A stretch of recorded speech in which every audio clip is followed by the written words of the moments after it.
2023, Javier Jordán se muestra como empresario en sus redes sociales. Sin embargo, en Ecuador es considerado como prófugo de la justicia. Fue investigado en el caso Hospitales en los años de pandemia, Metástasis por los chats con Leandro Norero y ahora en el crimen de Fernando Villavicencio.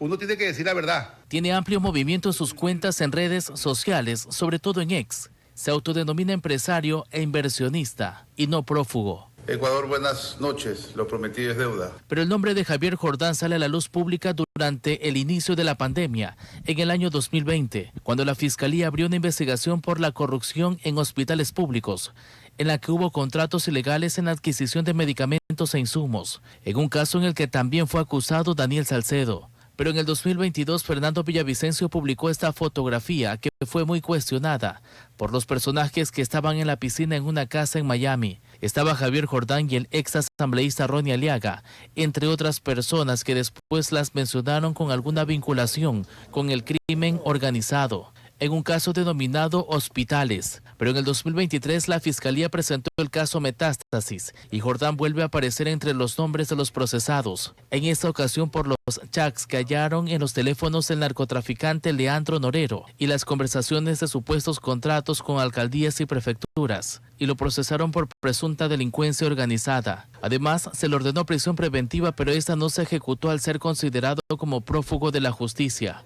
Villavicencio fue asesinado y ahora Javier Jordán es investigado como parte de las personas que habrían financiado el crimen del candidato presidencial. Por ese caso, nuevamente está en la mira de la Fiscalía, que solicitó prisión preventiva, pero la justicia determinó que se presentara semanalmente en el consulado de Miami, Estados Unidos. Jordán cuenta con estas y otras investigaciones en los que se ha revelado cómo ha tenido una relación con políticos, empresarios y personas que fueron consideradas como narcotraficantes, y otros que aún dan versiones a Fiscalía de cómo era el negocio. Y así fue como hicimos mucho dinero con Javier Jordán. Y Javier Jordán usaba empresas como las de Pablo Mendoza, como la de Amalia. Éramos un solo equipo: Naín Mazú, Javier Jordán, Ronnie Aliaga. Informó Charlie Pisa. Cambiamos de tema, el paro nacional continúa. Así lo decidió la dirigencia de la CONAIE, organización indígena, que este jueves mantuvo su consejo ampliado. Además, expusieron sus exigencias y razones por las que tomarán dicha decisión. Continuidad del paro nacional. Desde las 10 de la mañana de este jueves, la dirigencia de la CONAIE analizó en su sede ubicada en Quito la decisión a tomar en torno al paro nacional que avanza por su 11º día. Lejos de un anuncio de diálogo, su presidente Marlon Vargas sostuvo la medida, así como las exigencias. Hemos resuelto: 1. Ratificar la continuidad del paro nacional, derogatoria del decreto 126, defensa de la tierra y los territorios, rechazo al extractivismo, fortalecimiento de la salud y la educación pública. Para tomar esta decisión, los asistentes analizaron los escenarios de la situación del paro nacional al menos por 7 horas, razón que a más de un dirigente terminó agotando sin que eso signifique aflojar en sus convicciones. Diálogo, según dijeron, no va a existir mientras el gobierno no ceda. No hay diálogo porque ya hemos caído en estas trampas de los diálogos y aquí el decreto tiene que derogarse para empezar un diálogo, para construir un sistema real de focalización de los subsidios a los combustibles que ya se tenía planificado en el 2022, pero que todo eso fue botado a la basura y que hoy nuevamente nos ponen esta medida que realmente afecta al bolsillo de todos los ecuatorianos. En esa oposición al gobierno, en la resolución adelantaron además la estrategia que tendrán en torno a la consulta popular. Organizar asambleas territoriales en todas las provincias y comunidades para preparar y consolidar la campaña nacional por el no a la Asamblea Constituyente, no en la consulta popular. Como último punto, dentro del contexto del paro nacional, se confirmó que se creará una comisión de expresidentes de la CONAIE para fortalecer la organización en base a esas experiencias. Informó Javier Rosero. El hombre asesinado en un local ubicado al sur de Guayaquil registra antecedentes penales, según la Policía Nacional, pero el caso aún es investigado para determinar si se trató de una retaliación por no pagar extorsiones o una muerte selectiva por problemas entre bandas. A los 37 años murió Jorge C., propietario de un tecnicentro ubicado en las calles Guaranda, entre Bolivia y García Goyena, al sur de Guayaquil, pues desconocidos que se trasladaban en moto le dispararon en la cabeza mientras estaba en su local la tarde de este miércoles. En el sitio, las unidades especializadas de la policía recabaron 9 vainas percutidas y 2 cartuchos. Llama la atención que en días anteriores, en la puerta del local, arrojaron un supuesto explosivo que provocó un incendio. De acuerdo al reporte policial, el occiso registra antecedentes por ocultación de cosas robadas, hurto y receptación. Además, tenía procesos en el sistema informático del Consejo de la Judicatura. El cadáver fue trasladado hasta la morgue para la autopsia de rigor, mientras están tras la pista de los responsables de esta nueva muerte violenta. Informó Adriana Peralta. Según la Policía Nacional, el crimen cometido en contra de una mujer en el Cantón Durán podría tener relación con el expendio de sustancias sujetas a fiscalización. Madre e hija se movilizaban sobre una motocicleta. Moradores señalaron que eran alrededor de las 21 horas con 20 minutos. Transitaban por esa calle con poca iluminación en la Ciudadela Maldonado. De pronto, desde un auto pasaron disparando en contra de las dos. Pero después que salimos ya un rato, ahí vimos una persona que iba manejando con un lacito aquí en zapatilla. La otra persona que iba atrás movía un pie. Y ahí vino la ambulancia y se la llevó. La madre tenía 37 años de edad. Ella falleció en el sitio producto de las heridas. La hija, una joven de 20 años, resultó herida y fue trasladada hasta un hospital. Familiares de las dos mujeres aseguraron que a esa hora se encontraban en la zona cumpliendo con un trabajo de arreglo de uñas. Ella es manicurista, seguramente alguien vino a hacer algún trabajo por acá. Será por robarle, por aquí, ¿qué será? Porque mi hija no anda en nada, ni ella trabaja. Sin embargo, la Policía Nacional considera que la presencia de las dos mujeres en ese sector del Cantón Durán respondería a otro tipo de situaciones. Y se presume que justamente se encuentran aquí en este sector expendiendo más que todo a la persona fallecida. Ese mismo día en el Cantón Ferroviario se registró el crimen de 3 personas en total. Un suceso ocurrió a pocas cuadras en el mismo circuito de la Liga Cantonal, mientras el segundo hecho se produjo en medio de un ataque en la zona de El Arbolito. Pero también la policía, igual para responder a estos hechos tuvimos 4 personas aprehendidas. Realmente 2 son por sustancias catalogadas sujetas a fiscalización. Una persona aprehendida por tenencia de arma de fuego y otra persona aprehendida por boleta de captura. Informó José Morales. Un ciudadano se salvó de ser asesinado tras recibir un impacto de bala por delincuentes que lo asaltaron al norte de Quito. La policía atrapó a uno de ellos tras un enfrentamiento.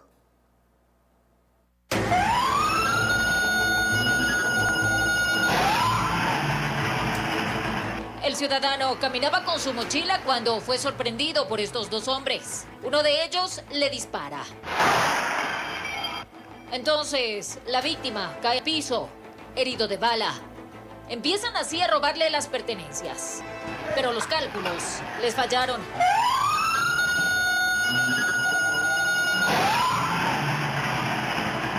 Justo en ese momento apareció un patrullero. Claro, los antisociales intentaron huir, pero los uniformados chocaron al carro robado en el que se movilizaban los zampones. Empezó así una persecución y cruce de balas.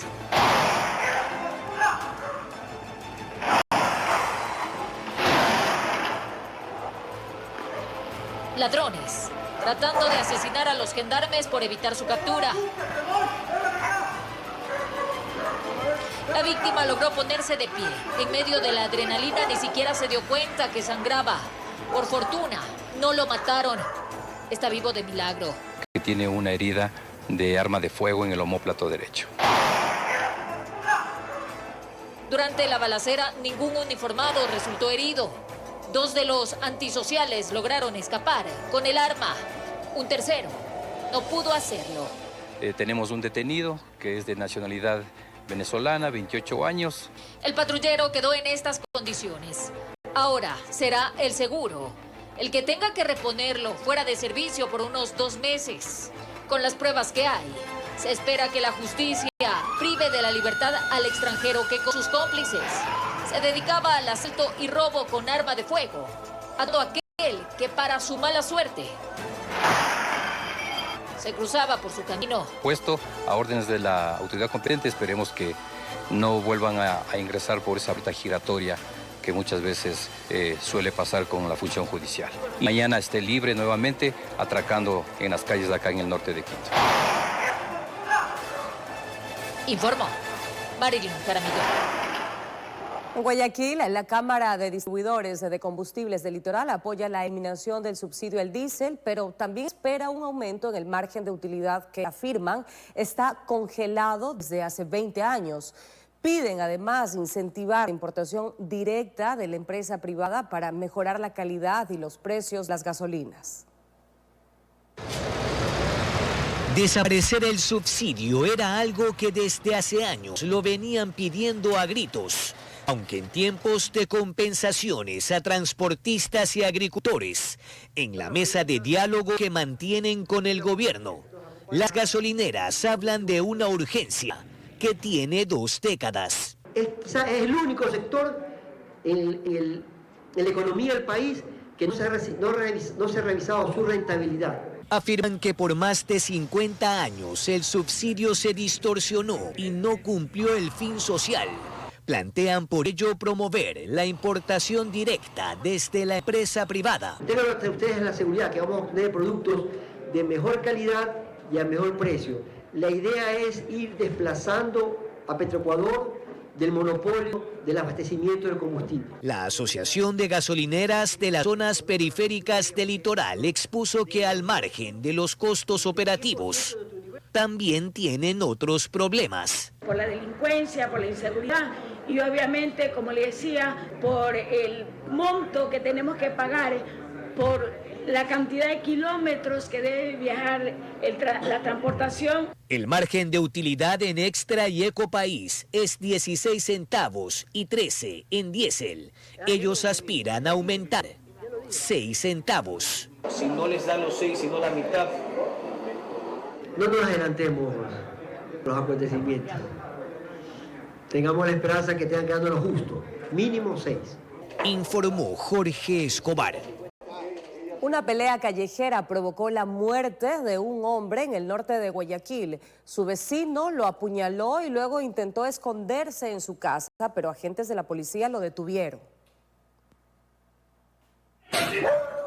Al poco tiempo de haber hundido el puñal, el agresor salió en quema hasta su casa, en uno de los callejones de Sauce 5, norte de Guayaquil.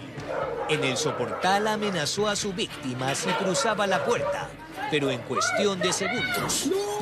Sucedió la noche del martes 30 de septiembre.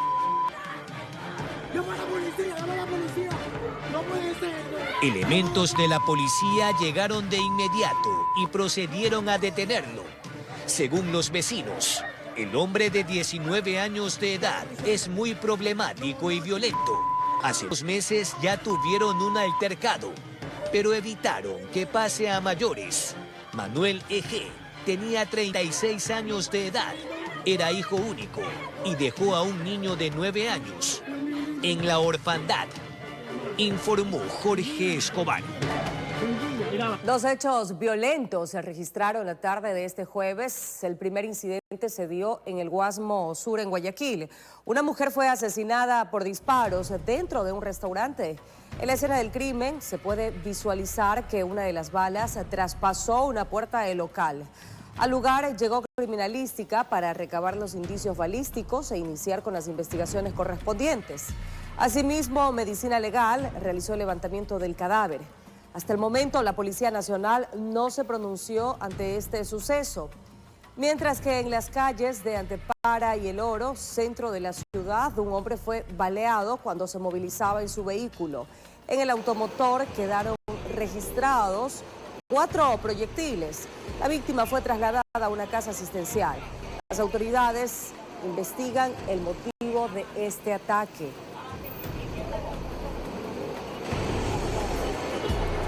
Más adelante, amigos, presten mucha atención porque al volver de esta pausa, un guía penitenciario está desaparecido.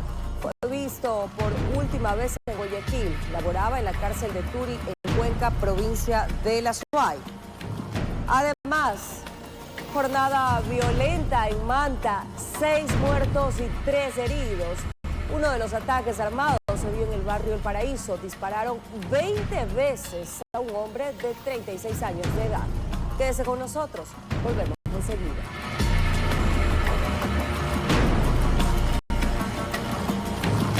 Gracias por permanecer en nuestra sintonía.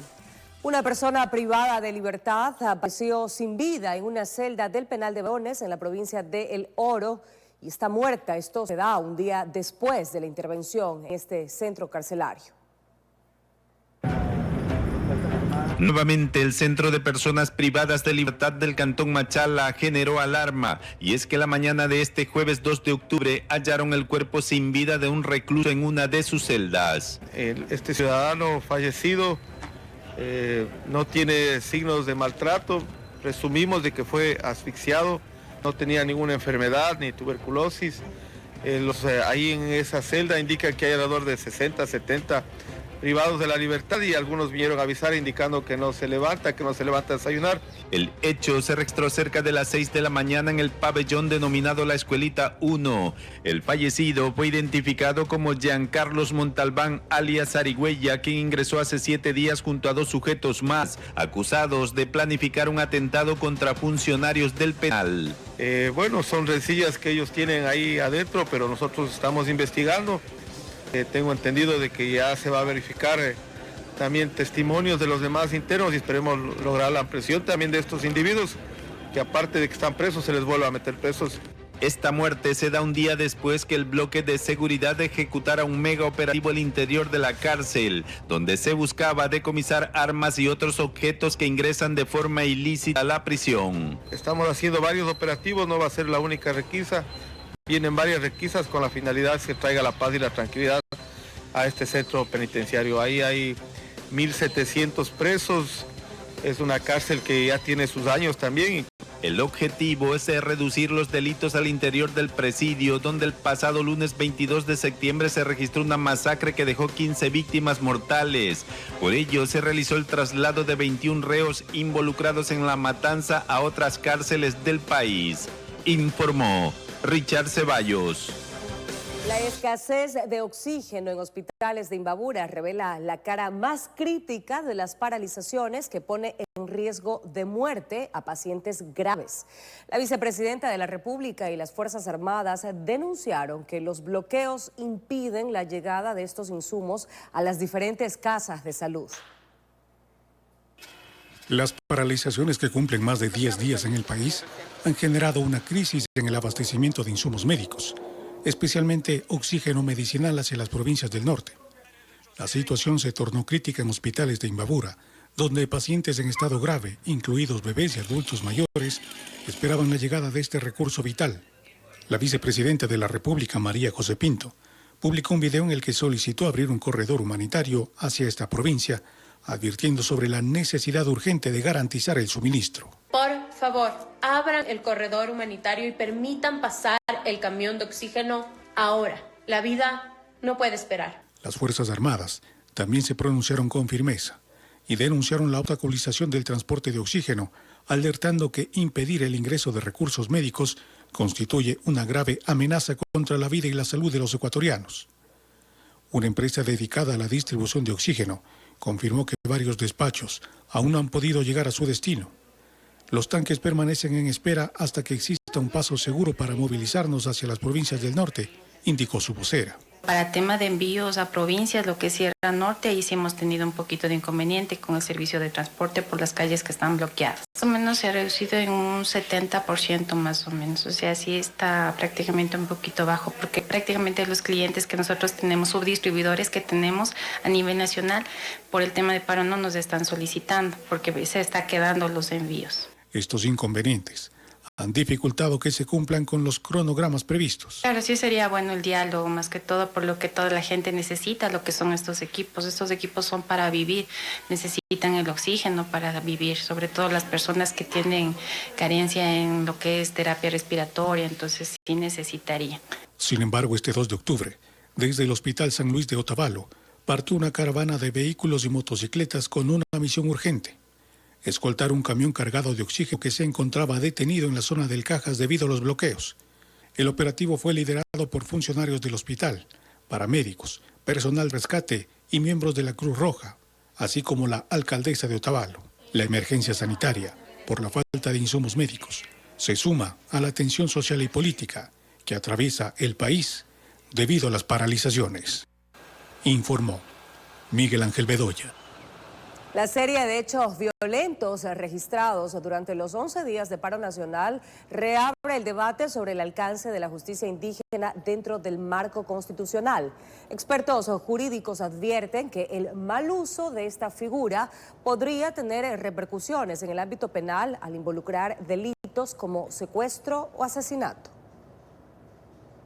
Un camión incinerado, personas heridas, una de ellas fallecida, además de militares retenidos, ha sido parte del saldo negativo que ha dejado más de 10 días de paro nacional.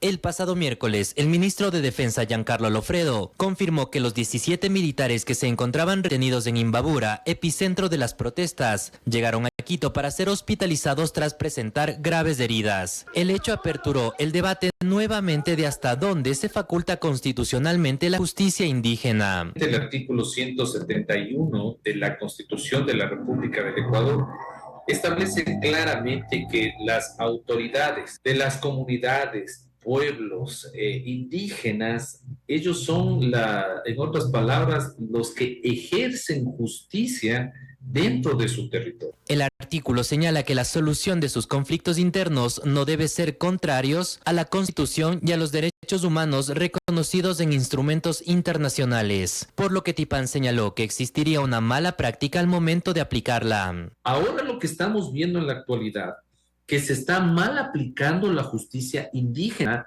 por cuanto existe relativamente ya un daño a la integridad física de la persona. La justicia indígena tiene muchas limitantes, tiene muchos puntos vacíos y la Corte Constitucional no ha hecho más que dejarlos difusos. Esta mala ejecución podría recaer en figuras penales como el secuestro o muerte de personas sometidas a la justicia indígena, lo que significaría consecuencias de carácter penal. Pero ¿qué sucede con el caso de los policías, por ejemplo, de los militares que les aplicaron justicia indígena? Ahí no hay ningún tipo de conexidad interna con la comunidad. Entonces, ese sería el límite con la justicia indígena. No pueden retener ilegítimamente o privar de su derecho a libertad a una persona porque se está configurando un delito. Los castigos con ortigas, con cualquier látigo, con cabresto, con agua fría, con sus rituales que lo hagan, por supuesto, pero ya causar la lesión, ya estamos hablando justamente ya de un daño, de una lesión que está tipificada en el Código Orgánico Integral Penal en el artículo 152. Informó Ítalo Sazar. En Durán, decenas de motociclistas que prestan servicio de movilización exigen que el municipio local los atienda para legalizar su actividad. Para ello, efectuaron una protesta pacífica. Veamos. No bloquearon la vía, pero sí suspendieron sus actividades para exigir la atención del municipio de Durán. Son algunas cooperativas de motos lineales que prestan sus servicios. En el acceso a la cooperativa Una Sola Fuerza, las últimas disposiciones del COE cantonal los dejaron sin piso.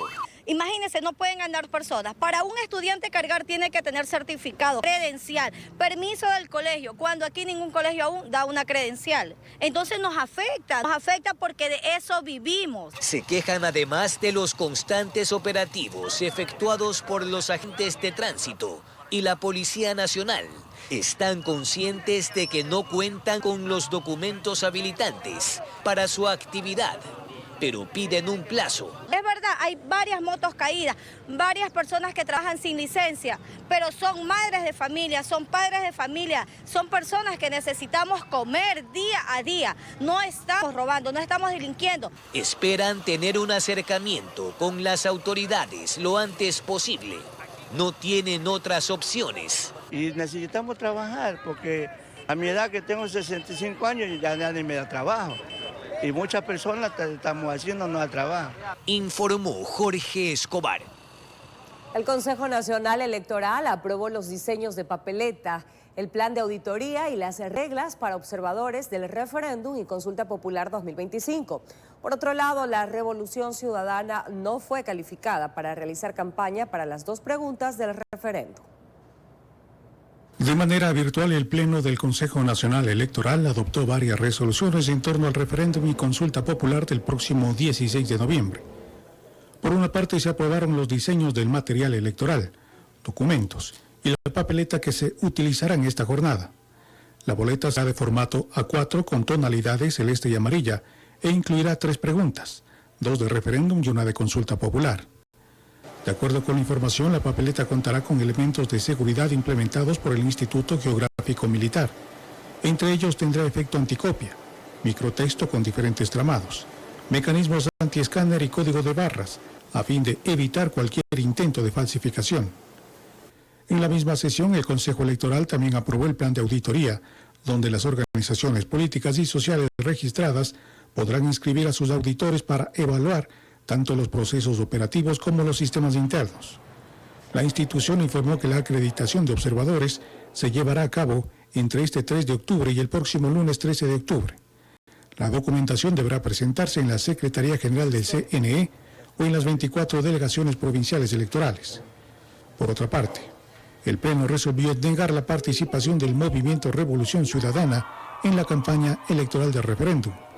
La decisión fue adoptada con los votos a favor de la presidenta Diana Atamaín, el vicepresidente Enrique Pite y los vocales José Merino y Elena Nájera, mientras que Estela Acero se abstuvo. La vocal Nájera explicó el por qué la organización no fue calificada.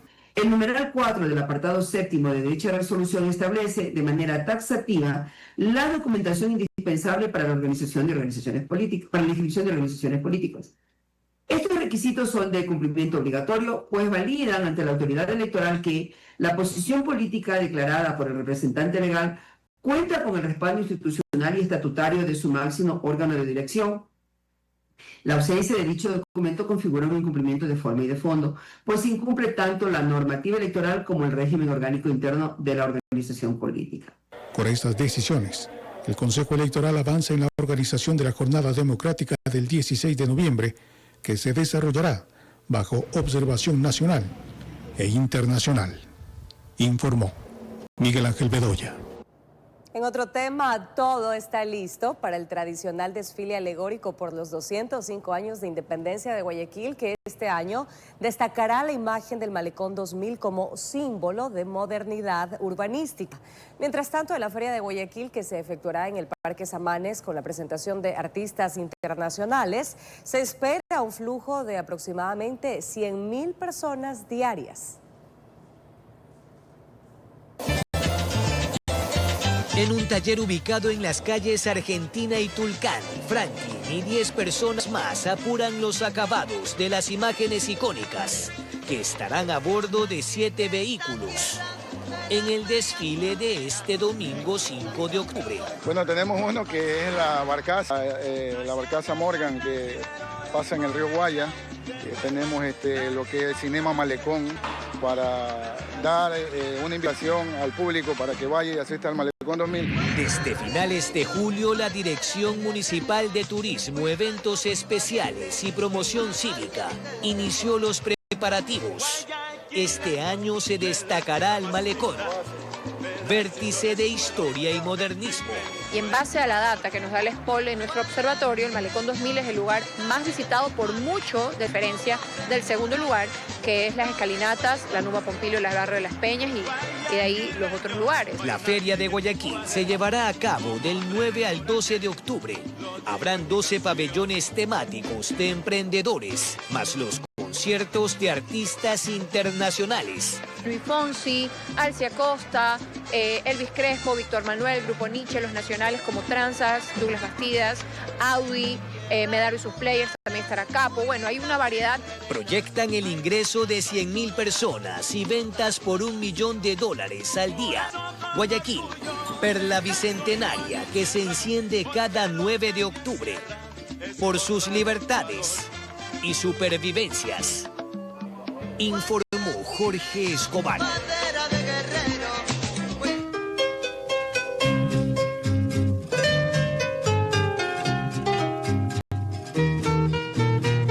Por preferirnos, queridos amigos. Mediante el decreto ejecutivo número 72, el presidente Daniel Noboa dispuso la suspensión de la jornada laboral del jueves 9 de octubre, incorporando ese día al feriado nacional que se extenderá hasta el domingo 12. La medida rige para el sector público y privado y no será recuperable. Según el comunicado oficial, la decisión busca impulsar la economía turística del país. Las autoridades aclararon que los servicios básicos y de emergencia se mantendrán operativos con total normalidad. Bien, vamos con más noticias. Alias Fede, miembro de una organización narcodelictiva, fue recapturado en Colombia con otra identidad. Las autoridades informaron que se lo localizó gracias al trabajo coordinado entre la policía de ambos países. Rolando Federico Gómez fugó de la penitenciaría del Litoral en junio de este año. Al anunciar la recaptura fue el presidente de la República, Daniel Noboa, quien en su cuenta ex publicó: hoy los números siguen hablando. 11 objetivos de alto valor están tras las rejas, incluido alias Fede, y puso la fotografía de Rolando Federico Gómez Quinde, esposado sin camiseta, sentado en un vehículo, al parecer un patrullero. Y a los pocos minutos el ministro del Interior, John Reinberg, dio más detalles de la recaptura de este sujeto considerado como objetivo de alto valor, y eso ocurrió en Medellín, gracias a una operación impecable entre la Policía Nacional del Ecuador, la Policía y la Armada de Colombia. Este sujeto fue localizado en un barrio de esa ciudad con cédula ecuatoriana y con otra identidad en la que constaba como Eder Alberto Estacio Gómez. Recordemos que Rolando Gómez, según la policía, es líder de la agrupación delictiva Las Águilas. Desapareció de la penitenciaría del Litoral el 20 de junio de este año, caso en el que la Fiscalía abrió una investigación por el delito de evasión contra 22 infantes de Marina, quienes luego recuperaron su libertad. Él tiene 39 años y fue detenido en enero de 2025 en una casa de una urbanización en La Aurora, en el cantón Daule, donde los uniformados encontraron gran cantidad de bloques de cocaína, valorada en más de $4.6 millones.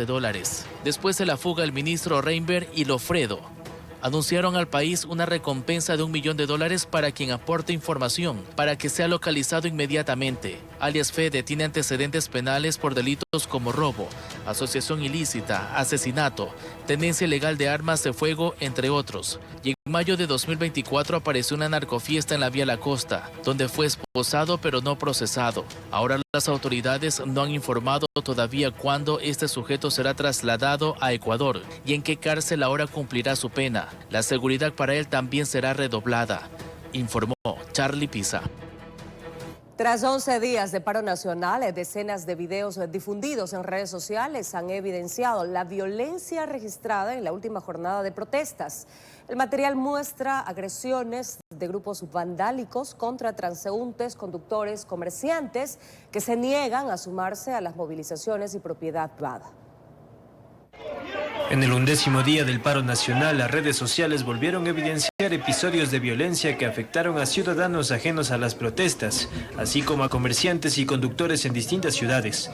En Otavalo, una de las escenas más impactantes ocurrió en la calle El Rocío, cerca de la vía Selva Alegre-Otavalo, cuando María resultó gravemente herida en el pie, tras ser atacada con un palo que tenía incrustada una varilla metálica. Según testigos, la joven se dirigía a su trabajo cuando uno de los agresores, que intentaba pinchar los neumáticos de su motocicleta, falló y terminó impactándola. Bomberos de la ciudad le brindaron los primeros auxilios, mientras videos difundidos en redes sociales mostraron tanto el arma como la consternación de quienes acudieron a ayudarla. Ay, Dios mío. Toma mi trabajo que no No muy lejos, vecinos registraron a un grupo de manifestantes intentando forzar una tienda de víveres con aparente intención de saquearla. Testigos señalaron que al no poder ingresar a los locales con sus dueños adentro, los agresores habrían amarrado las aldabas para impedir que las personas salieran. La violencia también se trasladó a Tuntaqui, cabecera cantonal de Antonio Ante, donde encapuchados utilizaron la misma modalidad para averiar automóviles alrededor del mercado central, dejando el lugar prácticamente desolado. En Guaranda, en tanto, usuarios de la red social X reportaron enfrentamientos entre comuneros y manifestantes que pinchaban llantas y dañaban vehículos. Aquí se puede ver cómo un grupo de personas ataca a un solo ciudadano, arrinconándolo para golpearlo con objetos contundentes. Informó Julián Calahorrano. La dirigencia del pueblo Ilumbán de Otavalo se pronunció sobre el avance del paro convocado por la CONAIE. En la 11ª jornada resolvió suspender temporalmente las protestas y regresar a su territorio. Además, plantearon varias exigencias, entre ellas la liberación de los 12 detenidos en manifestaciones días atrás y la indemnización para reparación de la familia de Fueres, fallecido durante enfrentamientos por las fuerzas del orden. Por otro lado, decidieron tomar otras acciones. Además, estructuras organizativas formaron comisiones ilegítimas con intereses personales y políticos. El territorio Ilumán, único bici, nos trasladamos a nuestras comunidades a organizarnos, articularnos con las organizaciones provinciales, regionales y nacionales con la finalidad de fortalecer, indicar que nos mantenemos en reuniones permanentes y en resistencia desde nuestro territorio. En Guayaquil, un agente de seguridad penitenciaria está desaparecido. La familia lo ha buscado más de una semana y no tiene rastro de su paradero. El ciudadano laboraba en la cárcel El Turi en Cuenca. Aquí los detalles. No nos cansaremos de buscar. Día y noche no descansan. Hasta han llegado cerca de Nobol y Daule entregando las hojas a su familiar desaparecido y pegándolas en cada uno de los postes en la carretera. Este jueves ya son 10 días que no ven a Luis Antonio Torres, de 34 años, un agente de seguridad penitenciaria que no lo volvieron a ver más. Ya hemos ido aquí, hemos buscado en hospitales, yo he ido hasta la morgue a buscarlo a mi hijo. Tenemos ahí unos inicios que nos dicen que subieron a un carro y se los llevaron para allá vía a Daule, entonces por eso estamos por ahí encaminándonos. Está con el pase en la cárcel El Turi en Cuenca, pero se encontraba con permiso médico y la tarde de ese martes 23 de septiembre salió de su casa ubicada en la Cooperativa San Francisco, un sector que está frente a la cárcel regional. Indicó que iba a realizar unas compras, pero no se supo más de él. Mi hermano nunca se desapareció de su casa, siempre ha estado en casa, estaba de descanso médico. Entonces ella de una se alarmó porque jamás se desaparece de su casa así. No se sabe si viene de adentro, no se sabe. Aquí estamos en la incertidumbre de no saber nada de mi hermano. Ellas asentaron la denuncia a la fiscalía y de esto ya tiene conocimiento la UNACE, pero aún no tienen resultados. Él trabajó aquí en la de Guayaquil en esos tiempos cuando era de esa masacre, pero de ahí le dieron el pase a Cuenca y no sabemos más. Ahorita estaba trabajando en Cuenca. Luis Torres ha trabajado por 8 años en esta institución que está a cargo del orden en los centros de rehabilitación del país. Tiene 2 hijos menores de edad y por acá solo esperan noticias alentadoras. Cualquier persona por ahí que lo vea, que por favor se comunique con la UNACE y ellos nos sabrán comunicarnos que le estamos buscando. Que por favor, que si alguien lo ve, lo necesitamos y lo estamos buscando, no sabemos hasta cuándo vamos a buscarle, pero nosotros queremos que aparezca. Son 10 días en los que su madre y hermana aseguran que no han podido dormir tranquilas por la preocupación, pero asimismo no pierden las esperanzas de volverlo a abrazar y reunirse en familia, informó Charlie Pisa. Fue capturada una red dedicada al contrabando de cigarrillos desde Colombia hasta Ecuador. 5 personas serán sometidas a la justicia por este delito. Se incautaron más de 38.000 cajetillas. Veamos. ¡Policía Nacional! ¡Abre la puerta! En la vecina ciudad de Ipiales, la policía, a través de un operativo denominado Elefante Blanco, asestó un duro golpe a las economías de las redes transnacionales dedicadas al contrabando de cigarrillos. En esta vivienda acopiaban miles de cajas de este tipo de mercancía. Cada paca, que contiene 24 cajetillas, tiene un costo de $350 de nipiales y es comercializado en Ecuador en $500. La Policía Nacional, en coordinación con la Fiscalía General de la Nación y la Agencia Federal de los Estados Unidos, HSI, desarticuló Nipiales, una organización criminal dedicada al contrabando de cigarrillos. Como resultado, fueron capturados 5 personas y se incautaron 38.600 cajetillas de cigarrillos. Esta estructura ingresaba la mercancía ilegal a través de nuestros puertos como el de Buenaventura y Cartagena, y posteriormente la enviaba hacia Ecuador, donde su valor se triplicaba. Son los pasos informales los lugares por donde el contrabando fluye diariamente. Pese a que existe control en los dos lados de frontera, el modus operandi de estas mafias es rentar casas o bodegas para encaletar la mercancía y luego llevarla a su destino a modo hormiga. El contrabando de cigarrillos es una de las principales amenazas para la economía formal y la salud pública en Colombia, pues afecta el recaudo de impuestos destinados a la salud y al deporte. De los 5 detenidos que dejó el operativo, 2 de ellos fueron identificados como ciudadanos ecuatorianos y que serían parte de esta red dedicada al contrabando de cigarrillos, que les deja gran rentabilidad económica cuando son comercializados en los mercados de Quito y Guayaquil especialmente. Es importante resaltar que tras las audiencias preliminares a 4 de los capturados les fue impuesta la medida de aseguramiento en centro carcelario y uno de ellos medida domiciliaria. Con cámaras de José Cedeño desde Tulcán, informó Miriam Enríquez.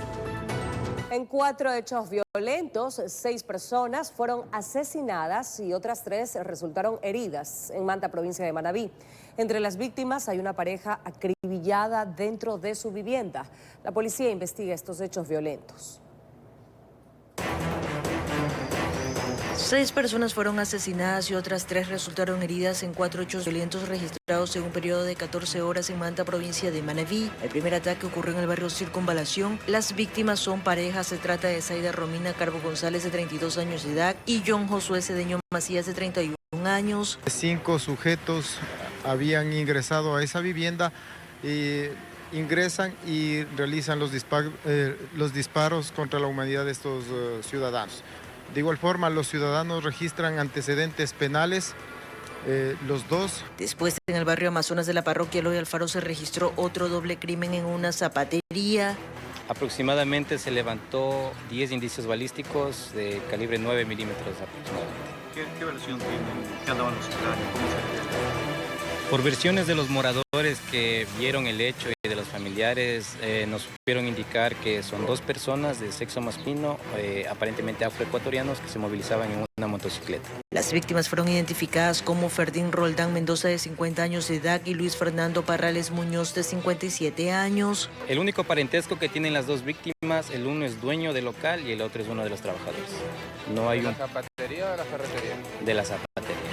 Luego se registró otro ataque violento en el barrio 8 de enero, cerca del mercado de Nuevo Tarqui. 3 personas fueron baleadas. Rubén Salvador falleció en una casa de salud. Se trasladan 2 pacientes ya de aproximadamente 45 años de edad y una de aproximadamente 50 años de edad, con heridas en sus extremidades inferiores. El personal que llegó como primera respuesta logró realizar el control de hemorragias. En Manta, 15 personas han sido asesinadas en los últimos 4 días. El último hecho violento se registró en el barrio El Paraíso.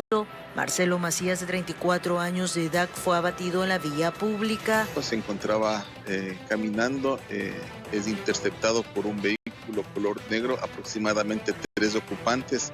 Con cámaras de Eduardo García desde la provincia de Manabí, informó Wendy Delgado. Más noticias, amigos. 9 armas de fuego y más de 500 municiones fueron halladas dentro de un inmueble en el Triunfo, provincia del Guayas. Siguiendo una línea investigativa, elementos policiales allanaron una vivienda en el cantón El Triunfo, provincia de Guayas, donde residía el hijo de un reo, que se lo acusa de colaborar en el ingreso de objetos prohibidos a la penitenciaría del Litoral. En el inmueble se hallaron 3 fusiles, 4 pistolas, 2 revólveres embalados, entre otros indicios. Tenemos más de 680 cartuchos de diferentes calibres, y algo que nos llama la atención es que se encontró también 4 chaquetas presuntamente de uso militar. En una de ellas está cosido el nombre de apellido Mantuano. El hijo del privado de la libertad es menor de edad y no estaba en la casa al momento de la acción policial. Las armas de fuego pasarán a cadena de custodia. Presumimos que son las que se utilizan para asaltar en los ejes viales a los transportistas, a la carga pesada. En lo posterior, por la forma en la que estaban embaladas, pues presumiblemente quisieron ingresar a la penitenciaría. La policía está tras la pista de otros integrantes de este grupo de delincuencia organizada, informó Adriana Peralta. Así finalizamos. Muchísimas gracias, amigos, por su gentil sintonía. Le damos la bienvenida.